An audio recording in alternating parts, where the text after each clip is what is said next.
this is the system which we are interested for the difference. So we have already studied the overhead system and underground system in detail.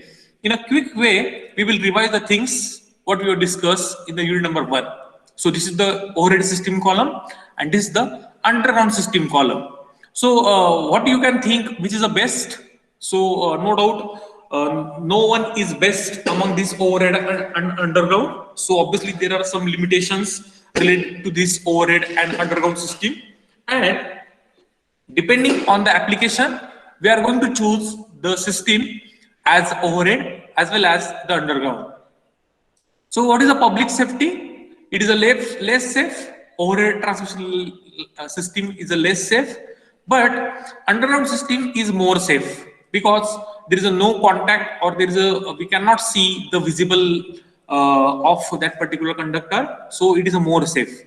Initial cost: the overhead system is less expensive and the underground system is more expensive. Yes, the faults occur frequently on the overhead system. There is a very rare chances of faults in the underground system. Why? Because we are handling the voltage less than 1100 volt. Yes, so that is a, you can say, the less chances of this particular faults. What is the appearance? Related to appearance, it is a shabby look, that is not a good look. For the underground, it appears as good as wires are not visible. What is the flexibility? It is more flexible as the new conductors can be laid along the existing conductor. तुम्ही नवीन conductor तिथे install करू शकतात without any difficulty. But for the underground, it is not flexible as new conductors are to be laid in new channels. तुम्हाला परत new channels किंवा new तिथे path हा dig करावा लागेल आणि you have to pour that particular conductor. Location of fault, so that we are interested. So for the overhead system, fault point can be easily located, but in the underground system, fault point cannot be easily located. And in the last time we have discussed one test that is called as the Murray loop test. Yes, so Murray is a scientist who has given this wonderful test, and because of this test we can find out the fault point. Yes. What about the repair? Can be easily repaired overhead system, but underground system cannot be easily repaired because we have to dig out that particular area and we have to make the repair work. Working voltage. So working voltage, it can work up to 400 kilovolt. So nowadays we are interested for, so this is the data which is the, you can say the old data or the conventional data. So nowadays we are interested for 765 kilovolt. So 765 kilovolt सुद्धा आपण त्यातून transmit करू शकतो.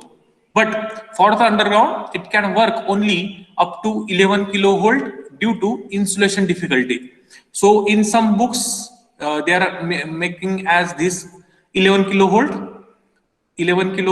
Yes, so this is not 1100 kilovolt, it is 11 kilovolt only.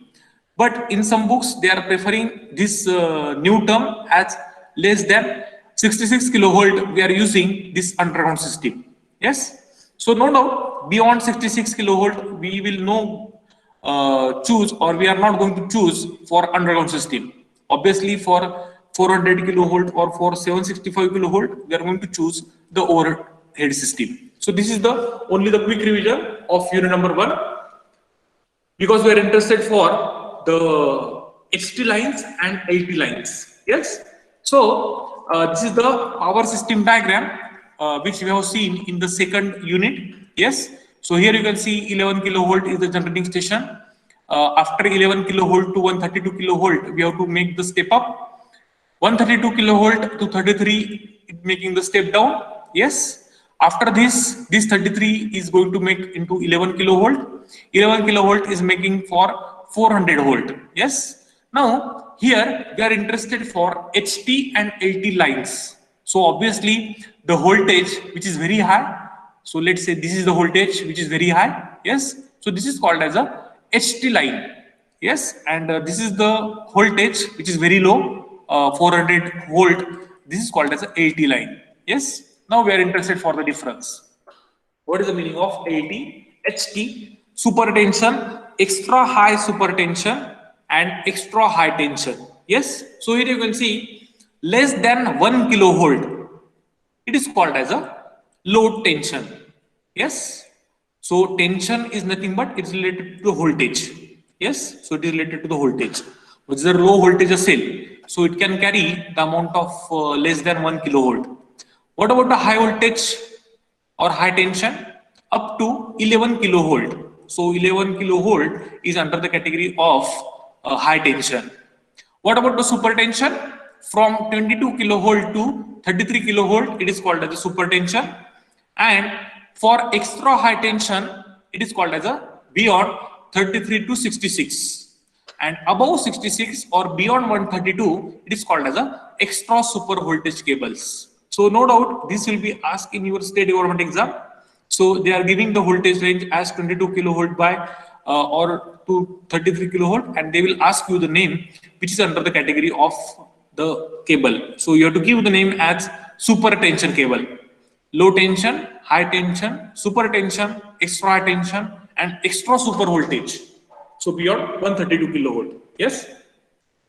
We are interested for this low tension and high voltage, or you can say high tension power cables. Yes. So this point we are interested. Okay. Now we will go ahead. So this is the difference between high tension cable and low tension cable. Here you can see the pole which is near to our colony, it is called as a low tension cable because it will carry the amount of voltage less than 1 kilovolt. Yes. And this is the transmission tower which we are going to observe near to our city, which is above 11 kilovolt. Yes. So this is called as a high tension cable. Sorry, less than kilovolt, less than 11 kilovolt, up to 11 kilovolt. Yes. So this is the wrong. Okay. Up to 11 kilovolt. Now, what is the meaning of tariff? So here you can see the tariff depends on units what we consume. So tariff म्हणजे एक बिलचा प्रकार आहे तो. Yes. आणि जेवढा आपण units consume करू तेवढं आपलं बिल, एनर्जी बिल हे येईल. What about the tariff related to high tension? Higher the voltage provided, lower will be the tariff per unit. So this is the advantageous. Yes. जेवढं जास्त voltage असेल तेवढं त्याचं lower tariff असेल because no one can use this voltage range in their house. Yes. What about the efficiency? The low tension cables are low efficient or it can carry the more current. As we know that if there is a low voltage available, it will carry the high amount of current. For the high tension, more efficient because it can carry the less current. Yes. Why it is carrying the more current? Because we know that if there is a losses are going to produce in terms of I square R. So if the current is very high, so the efficiency is going to get down. So this is the reason why the low tension cables are less efficient. Here the current carry is very less, so it will increases the I square capacity, and because of this it will carry more efficient. The voltage range which you have seen earlier, so less than 1 kilovolt is called as a low tension, and less than or up to 11 kilovolt it is called as a high tension. What about the transformer? So no transformer required for individual. So we know that 400 volt we are transmitting with our power cable or with our conductor overhead system, and this we are using in our house 230 volt. Yes. So whenever we are interested for the high tension power cable, it requires a step down transformer. So this 11 kilovolt requires a step down transformer. So I hope you understood this difference between high tension power cable and low tension power cable. Yes.